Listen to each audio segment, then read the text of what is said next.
আসমা, তুমি আমার পরে তো টিভি ফকফক হয়ে গেছে। এই জন্যই তো তুমি আমার এত তো আজ করো। শিপন ভাই, নায়ক যেমন নায়িকারে বাঁচাইলো, আমি যদি এরকম বিপদে পড়ি তুমি আমারে বাঁচাইবা? কি কও তুমি? আমি নিজে মরে যাবো, তাও তোমার বাঁচাবো।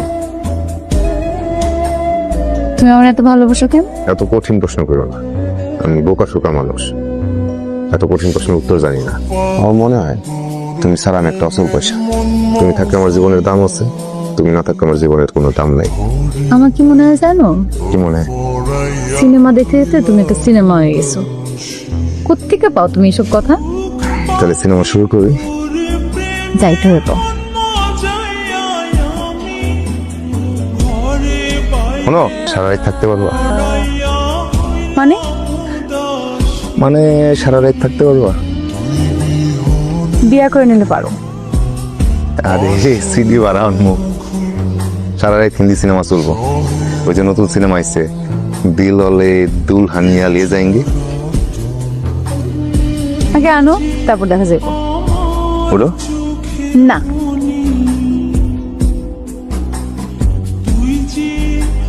এই কেটে তোমরা পুকুর ঘাটে কেডা? এই কথা কস না কেন? কেডা? শিপুনা।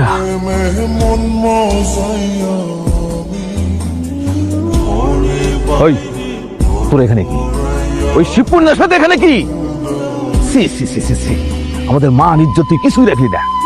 বুঝছি, তোর বাপ মা তোরে লাই দিয়ে দেয়া মাথায় তুলছে না? মজা দেখাইতেছি, তোরেও দেখতেছি, তোর বাপরেও আমি দেখতেছি।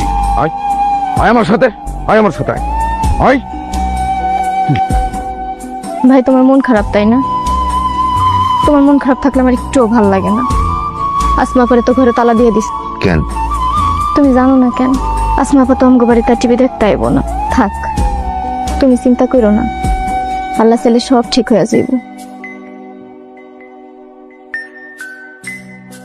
হাই রাজু, রাতে কি কিছু না বাবা। কিছু না? দেখি আর কিছু না বাবা। দে না, চিন্তা করলি কেন? আসমা, আয় আসমা, আসমা, হ্যাঁ এদিকে আয়। বর এটা, প্রিয় আসমা। বর।